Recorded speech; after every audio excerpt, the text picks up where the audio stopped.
Welcome to Helping You Thrive with Banterra Bank, a podcast that offers inspiration and information to help individuals, businesses, and communities to thrive. I'm Jennifer Spence, Director of Marketing for Banterra Bank, one of your co-hosts.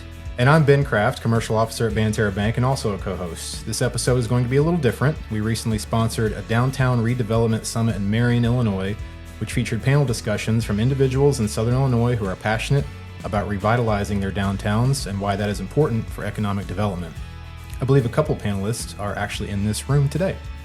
That's right. I was honored to be asked to speak to one of the panels regarding development efforts that I made in my hometown of Carterville, Illinois, where you live also, Ben. And Luke O'Neill, our producer, was asked to speak on his incredible work of featuring art in downtown Marion and why it's important. I'm glad that Banterra sponsored the video production of the summit and that anyone can watch the entire summit on YouTube.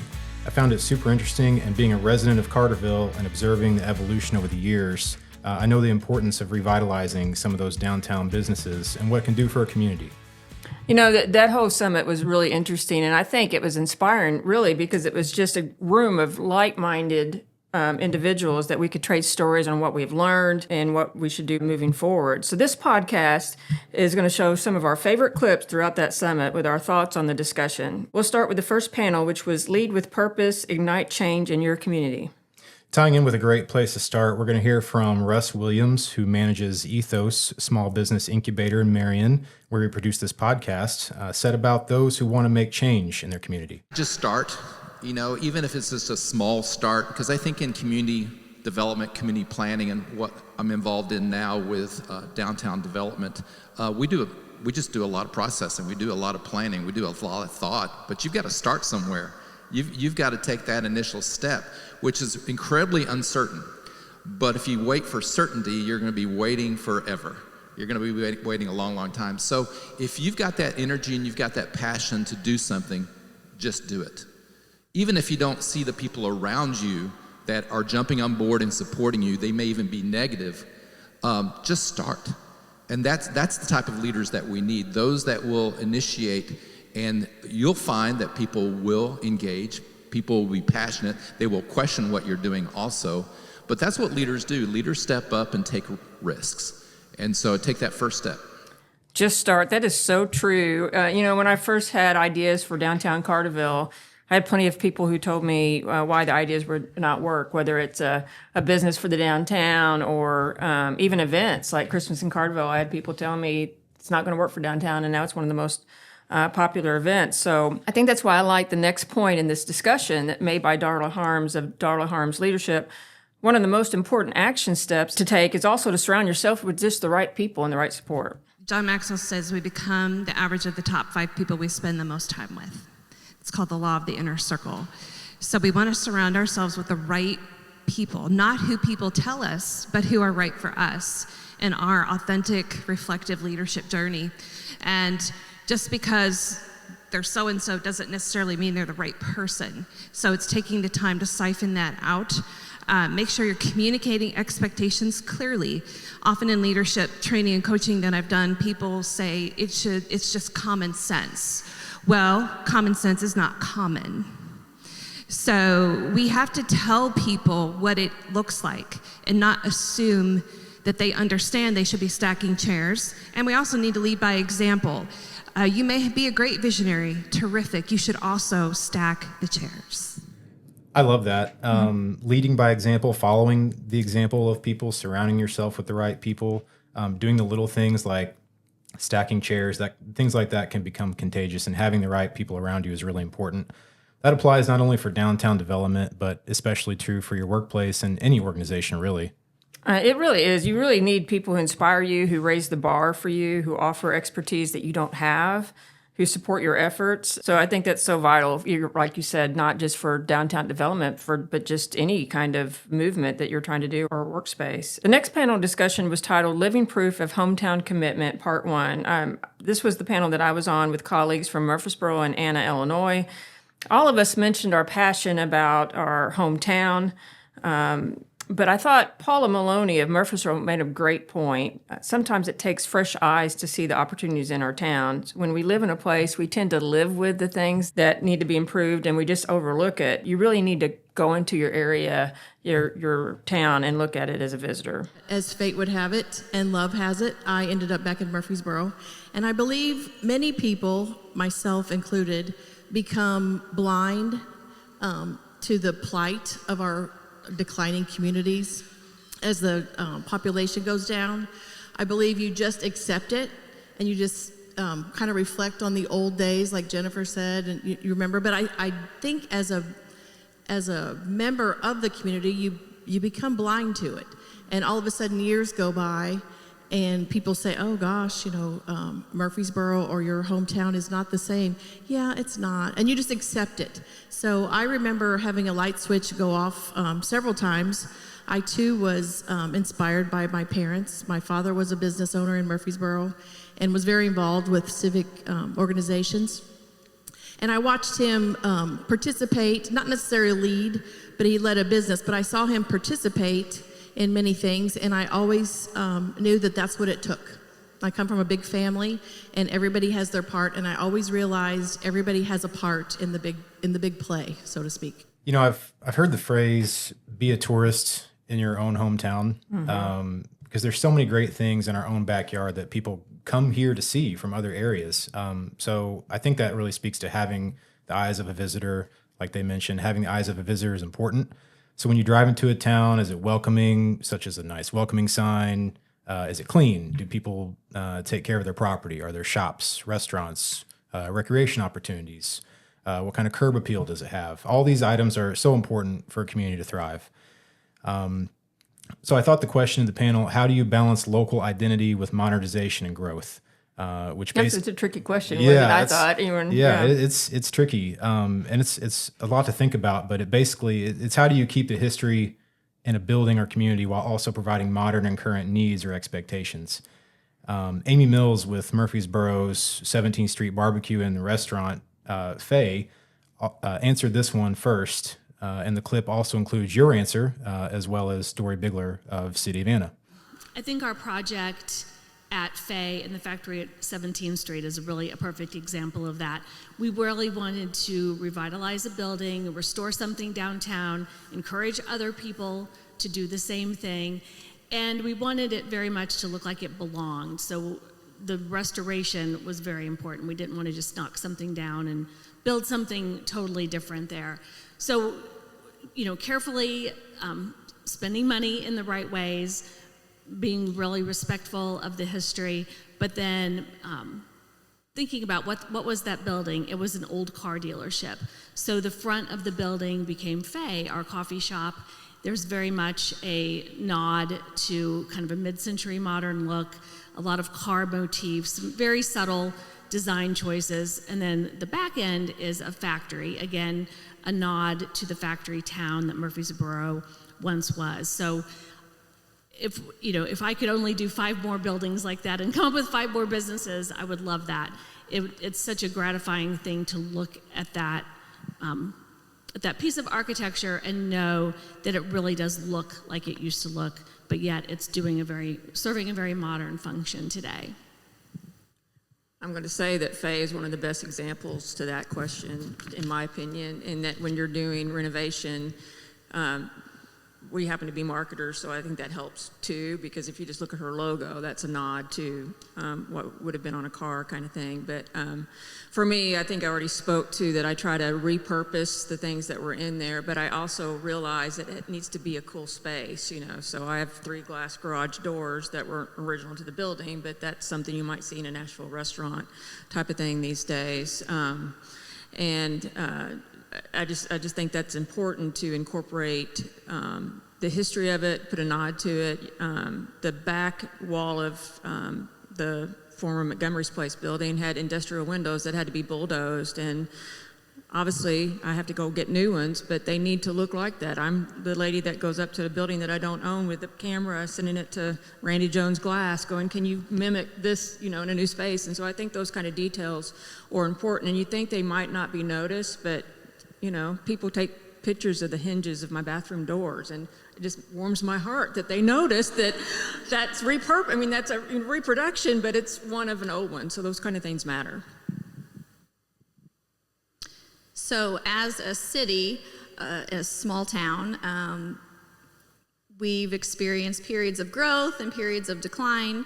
And right now it seems like the city of Anna is doing well. We're having a period of growth, but it kind of seems to us like it's an opportunity to kind of find our identity.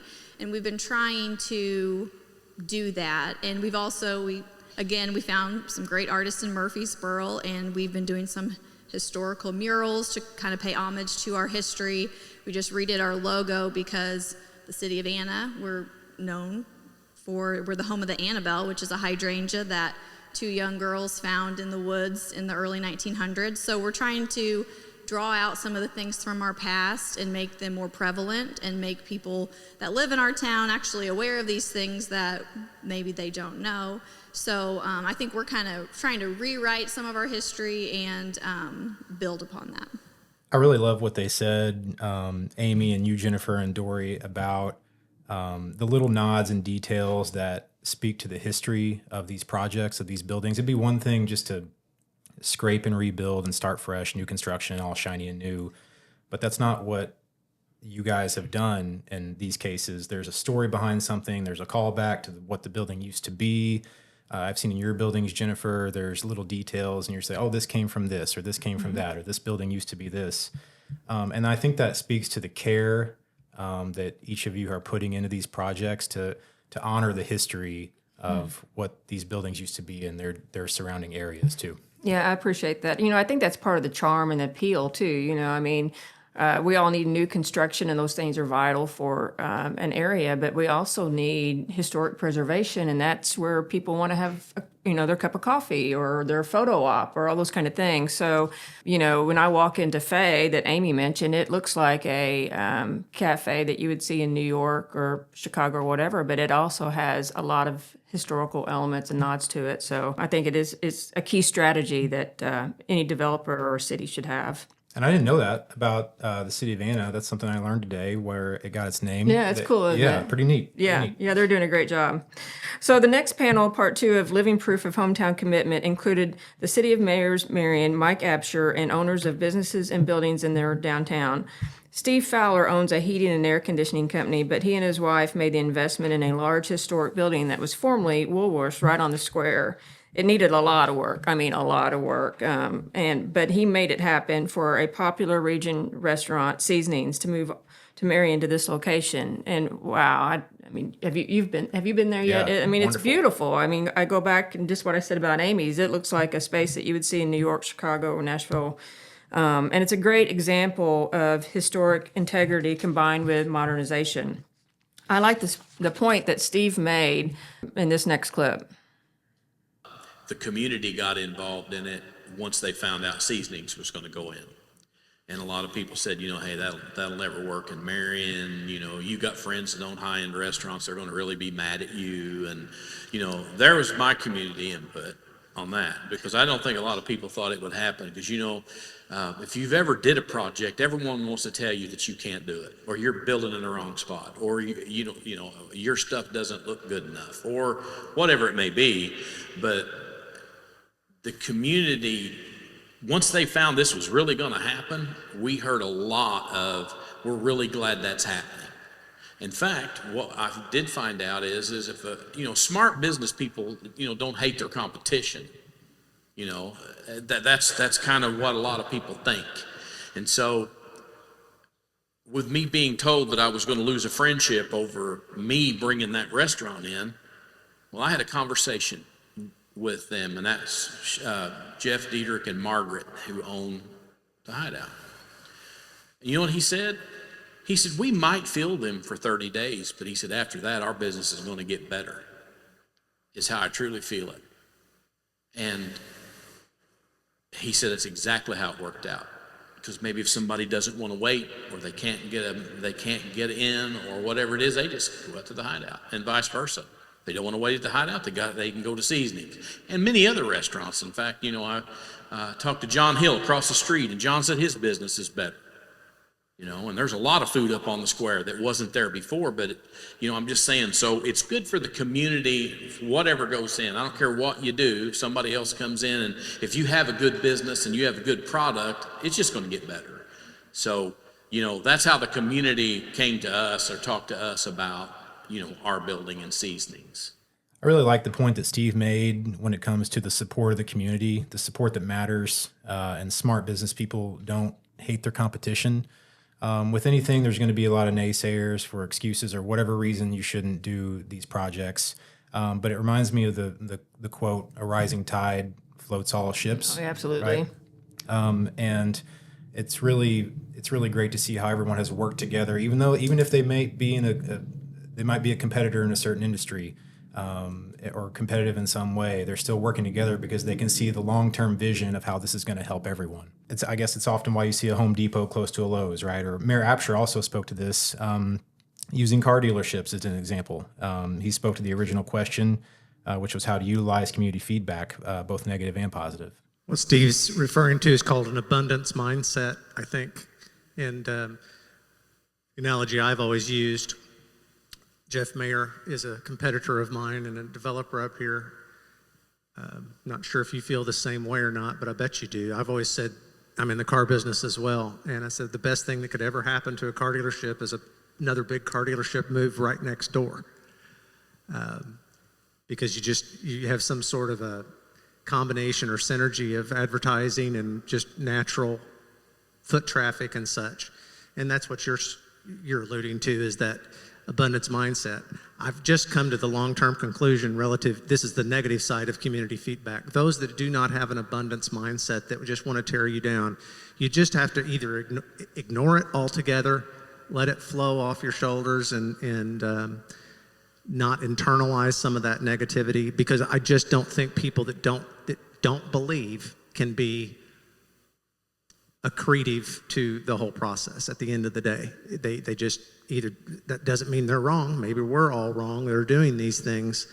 But the positive side of the answer to the question is relative, again, from the municipality standpoint, our project, the Citadel, is not done. We haven't had too much community feedback, I don't think, on that specific project. But relative to the square and the downtown revitalization, everything that's happened is a combination of all that community feedback.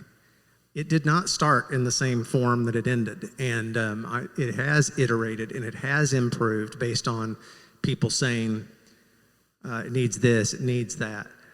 The so-called vision that was laid out was not so much of it needs to have bricks. I will lay claim to the fountains, but that we were going to, by God, have fountains on the square. That's just the way I saw it. The reason is that what I saw then is what has happened is that families take their pictures there, kids have their proms there, homecoming pictures, and those kinds of things. But beyond that, it wasn't that specific as to, this is going to be this color and that color.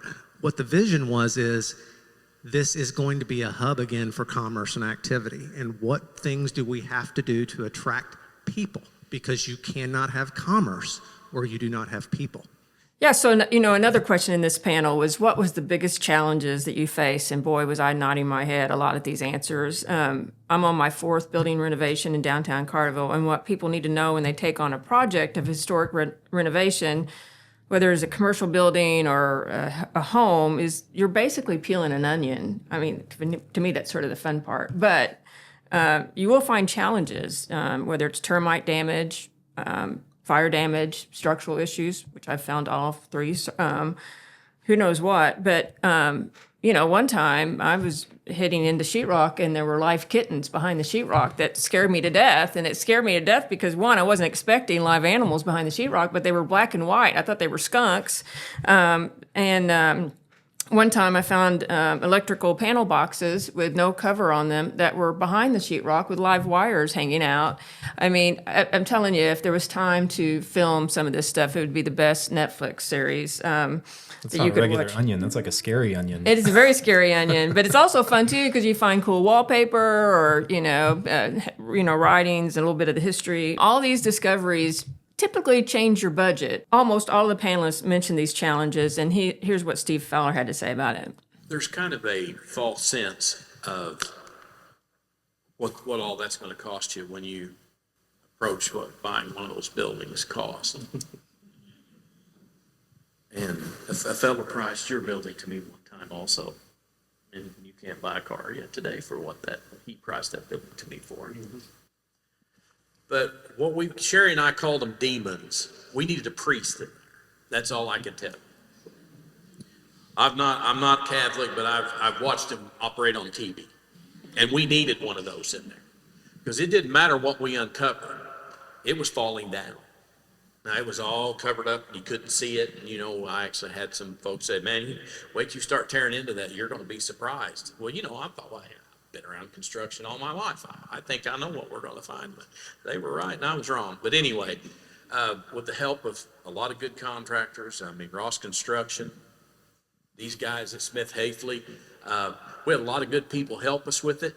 And, they did what they said they were going to do when they said they were going to do it. And it's just another 100,000 every time you turn around. It's another 100,000. And Jeff, you're laughing. I know you know too. So you get $100,000 to death. But that's the biggest stumbling block that there is the surprises that you get. But we got through it. I'm glad we did it. It's a beautiful building, and the Citadel's going to be the same. And the Goodall building that Jeff did, it's a beautiful building sitting up there. So, yeah, there were stumbling blocks, but it's nothing. If you've got the want to, you can get her done. You can. You just have to want to do it. And somebody earlier said you don't do it for the money. I don't know if that was Amy or who, but if you're doing it for the money, you're barking up. It was you. Okay, you're barking up the wrong tree if you're doing it for the money. Maybe we'll get lucky. Maybe Michael will be able to get rid of the Citadel someday for $100 million, but I doubt it. But to the city. There you go. So that's going to be a big windfall for you then, right? So, do it because you love it. Do it because you love your city. And there's going to be stumbling blocks. Just get prepared, And like I said, there were a lot of them, but we're glad we did it, and it worked out great for us.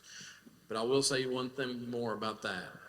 The city of Marion could have been more helpful for us. And it didn't matter what we need, whether it was talking to Mike or talking to Cody, whatever I needed. If it was in their scope of being able to help us, they did it. There was not one thing that they said, no, we can't do that. Because it meant as much to the city that project get done as it did us. And I know other towns don't feel that way. And it may be because and I'm not talking about money. I'm just talking about whatever we need to do, they would help and see us do it. And I know for a fact other communities don't do that. And so we're very fortunate here in Marion. So if you want to do something in this town, you're picking the right town as far as the city being behind you. Anything that's going to help drive us forward, they're with it. I think the main word that popped in my head after listening to Steve and you speak on that is resilience. You have to be resilient when you're going to take on these projects. There's going to be stumbling blocks. It's inevitable, not only with the building itself, but monetary stumbling blocks that you have to clear in a lot of cases.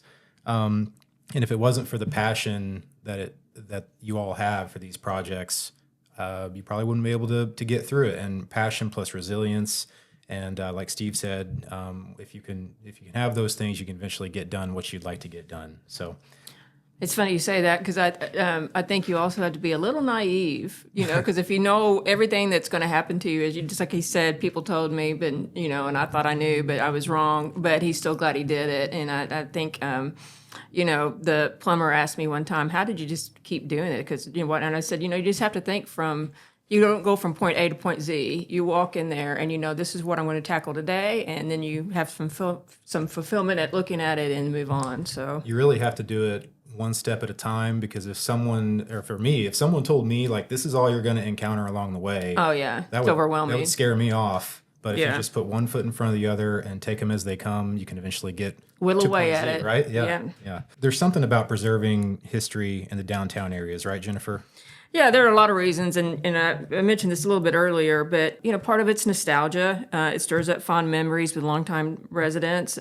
There's so much character and charm in a historic building. You just don't see photo sessions of homecoming and prom in front of new construction often. And downtowns are really the hubs and the gathering spaces of the community. It's just important for them to thrive. And this podcast is talking a lot about the summit that we did in Marion, so it talks a lot about Marion area in Southern Illinois. But in Banterra's footprint, we're so fortunate to have, look what they're doing in, downtown Cape Girardeau, which they call, Old Time Cape. And Evansville, we made the investment to move our most recent, start a new location down in a historic building in downtown Evansville. So it's really neat to see what these are doing. And I just think you have to be respectful. These buildings have survived so many years, and from the beginning of the towns, they were the hub and the sort of the heartbeat of it, and we should just continue to preserve that for years to come. Yeah, keep the heartbeat going, continue to honor the history of these buildings while, like the mayor said, bring people.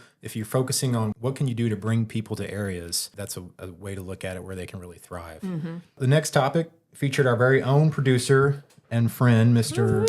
Luke O'Neill. He did a great job. Did a great job. The panel was titled The Role of Art in Downtown Revitalization. Luke, you and Josh Benson, Executive Director with the Marion Cultural and Civic Center, have really led the mural campaign in Marion, Illinois, with more than how many murals, Luke? 30 or so murals. I want you to have a mic right now. Yeah. 30 or so murals in Marion, which has enhanced the downtown area significantly. You also discussed the performing arts, mentioning the Marion Cultural and Civic Center, a cornerstone of the downtown square, which brings in hundreds of thousands of visitors. I like that you kicked off the presentation with the importance of art, and let's hear from Luke. Here's what you had to say. Hey, I'm here to talk about the power of arts and the role of arts, the role that arts have played in the revitalization here in downtown Marion. I'm here today to tell you, art just does not belong in galleries. It belongs in your strategies. It belongs in your city plannings and how to grow small business. And it's in the heart of what's happening here with the revitalization in downtown Marion. And there's one thing I want you to remember from my talk today is that art is not a luxury. Art is a necessity. Luke, you made a point several times in your presentation in different ways. So I don't know if that was somewhat of a short clip, but I just want to bring it up. Art is vital to your commerce. You kept saying that in so many different ways, and I completely agree. Whether it is live music, a play, a mural, a decorative fountain that the mayor was adamant about having, whatever, the visitors and residents are looking for experiences. They will take photos in front of murals. They will share a selfie from a concert performance or homecoming photo in front of dancing fountains, whatever it is that not only provides experience that is vital to downtown development and commerce, but it also provides free marketing because they will share this on social media. And I know it's so much more that we're going to get into that other than murals that you've played a role in regards to arts. But I think that's really important. It results in that social media results in traffic, new visitors, more sales. Sure. And I think as business people that are taking on these projects, they're looking at numbers as of course they should. And it can be difficult to quantify the importance of an art piece or a mural or a sculpture of some kind, because it doesn't necessarily, you can't see it on paper that it's going to bring X amount of dollars in profit. But there's way more to it than that. And I don't think it's a luxury, like you said, Luke. It is a necessity because it's another way to bring people in ways that are not always quantifiable on paper with numbers. You think of the things you mentioned, Jennifer. You think of the Bean in Chicago, for example. Everyone wants to take a picture in front of that. Or speaking of the Marion Cultural and Civic Center, my kids have had dance recitals and performed in musicals there, or we've attended concerts there. And what do we do after that? We go take a picture with them in their costumes in front of the fountains by the clock tower. I can't think of what it would be like. It just creates, if it wasn't there, it creates an atmosphere with the murals around. We're driving by the murals. They're picking out their favorite ones. And I'm unable to compare it to anything else, but it when you see it. I'm glad you brought up the performing arts because Josh Benson, what he's done with the Marion Culture and Civic Center, just amazing. What is it? It's a 1,000-seat venue plus, and has brought thousands of visitors to this downtown area. And your daughter is one of them. And I know that Luke has also done the art fair, and now there's some artists that are opening businesses. There's an art gallery that's getting ready to open, and some of these folks have said the reason that I'm opening a business, whether it's art related or not, is because the art that happened in Marion. So I think that's incredible. It's been great discussion so far, I think. And so we have 2 more panel discussions to go here. The next one is regarding housing and mixed use development. Josh Benson, that I mentioned before, of Marion Culture and Civic Center, he is the moderator, and he asked, what does having residential options in the downtown have to do with the big picture? And boy, is it so important. And I don't think everybody understands that. And basically, why is it important for downtown development? Accessibility, walkability, sense of community, all came to answers. Here's what Allison Hasler with Southern Illinois Vacation Rentals had to say. So I represent a kind of more of a niche part of residential community of the short-term and mid-term rental market. We can call them Airbnbs. That's just a brand, a company. They are short-term rentals and mid-term rentals and vacation rentals. And I see, and what we have seen in the past 15 years is a comeback to being in walkable neighborhoods. Whether that's short-term or whether that's long-term, there is a huge demand to be culturally immersed among your community. And I see that in the realm of visitors. So we have, even if you look on Zillow, you have every community has, or every house, every address has a walkability score. Those things are so much more important than what it seems like they were 20 years ago. We have a driving force in especially the millennial and the Gen Z area of generations where they want to be immersed into that community and feel the heartbeat of the community. Yeah, I love what Allison had to say about that, especially in recent years. The walkability factor is so important now, because anytime you're going to visit a town, you want, I think we find ourselves more steering away from the quote tourist trap type places, and we want to get into the actual town and experience what it's like to be there and where can we walk to. So towns or cities that we all want to visit seem to all have that in their downtown areas. And so I like what they had to say regarding what defines success for housing initiatives with your downtown development plans too. So Jeff Mayer, the owner of Marion Toyota, also a developer of multiple historic buildings, had some comments on that. I mean, I think success is success with mixed use is what you basically were asking about. Is it looks like what is going on right now compared to what it looked like around here 6, 7, 8, 10 years ago. I mean, to be blunt, that's the picture of success, and it's a little bit of everything. It's mixed use, where you have commercial and residential right up in the commercial district on the square, down a few blocks, but just as importantly, going out into those older neighborhoods that Anthony and Pedro have focused on. And I mean, I can't even tell you the importance of that, because those neighborhoods were getting run down rapidly, just like everything else was around the square area. And that's a whole nother story of why we see that in all older communities, right? A lot of times everything gets focused out closer to wherever the chains are and everything else. But success looks like that. I mean, it's got to be a little bit of everything. It's got to be the stuff like I just mentioned on the square properly, but it also has to be older homes that are being revitalized with the type of incentives they're doing. It has to be the type of modern vertical builds that they've been doing. I remember when they first did, was your first couple over there on Mechanic Street or whatever? Mm-hmm. I mean, I told him, I was like, man, you got big, you know what? I mean, I'm like, this is unbelievable. You're gonna do, and it's like that. I mean, and I saw that going on in metro areas. I have kids that live in Nashville. I should have known better, but I mean, he had both of them to do that in a small town like this, and that's you got to have somebody willing to take that kind of chance. It really is important for communities to thrive, for downtowns to thrive, is to have residential mixed-use housing available for people who want to be able to walk to downtown businesses, and just having enough housing also. I probably should make that point, but because that happens too often. The housing in downtown areas, it just provides consistent traffic to support those businesses, in addition to visitors and people that may come here just to enjoy it. From there, the goal is to revitalize the neighborhoods that have potential that have run down, they often being near the downtown hub. Often those downtowns, because of the history, are historic homes too. And it takes risk takers and visionaries, like Jeff mentioned in that clip, to build really nice homes in neighborhoods that are not what they used to be in their original days. Somebody has to start that movement and take that investment risk.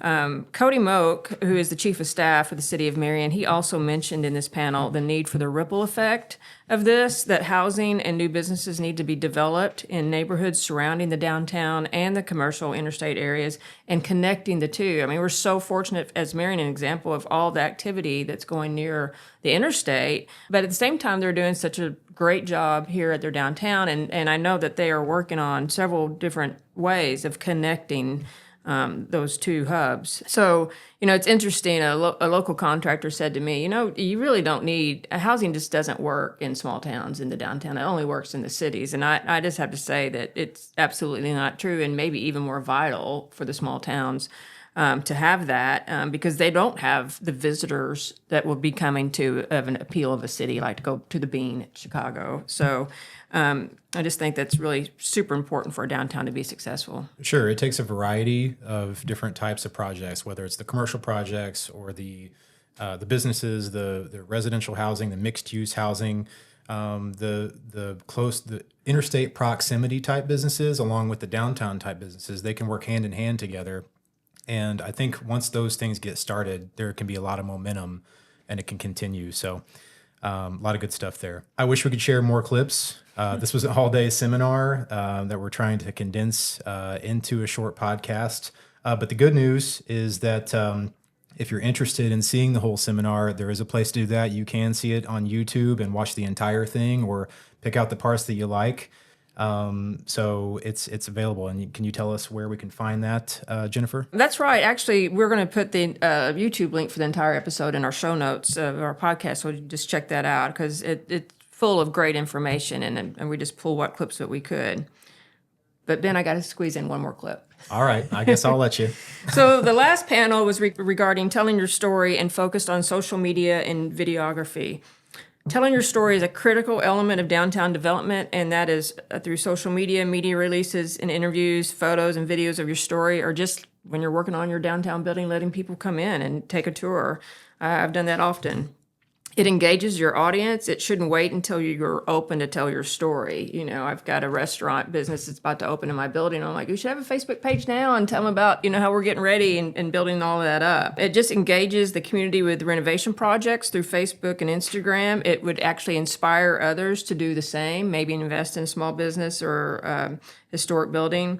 And it's a way that you can, when you're trying to determine what should be on your menu or when should I be open, you can ask some questions and use it as a research tool. And it also could help with recruitment. Everybody needs staff for their new business. So this is what Jessica Bain, a social media influencer who promotes our region under Caffeine Until Cocktails, said is true. It's really important to be consistent with your storytelling. I think one of the biggest things is I like consistency. Consistency is huge, and I tell that to businesses when I work with them.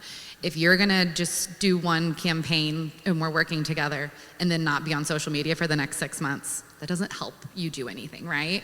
So a great example is that I worked with Amy. This was 3 summers ago now. We did a huge photo shoot for both of her businesses, Faye and 17th Street.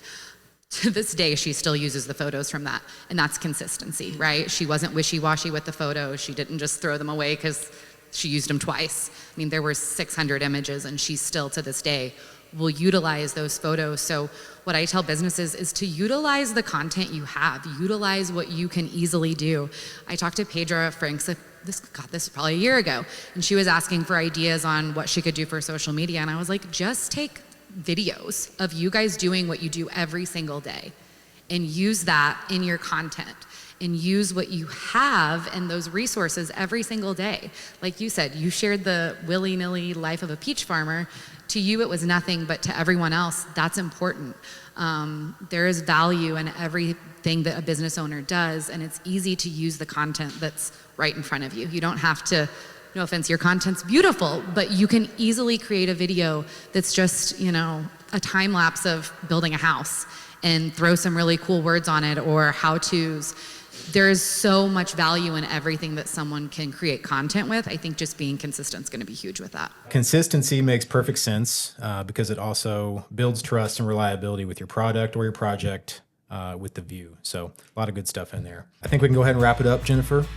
So I hope everyone enjoyed today's podcast regarding downtown development. You can subscribe to Helping You Thrive on your favorite podcast platform or watch the video on Banterra's YouTube channel. Also, please tell others about our podcast by sharing on your social media or leaving us a review. Follow Banterra Bank's social media for various insights, including promotions and this podcast. Our podcast today was recorded at Ethos at the Citadel in Marion, Illinois, and produced by Union Street Arts and Banterra's marketing department. You can find more information on Banterra at our website, banterra.bank. Thanks for joining us today. Banterra Bank, member FDIC.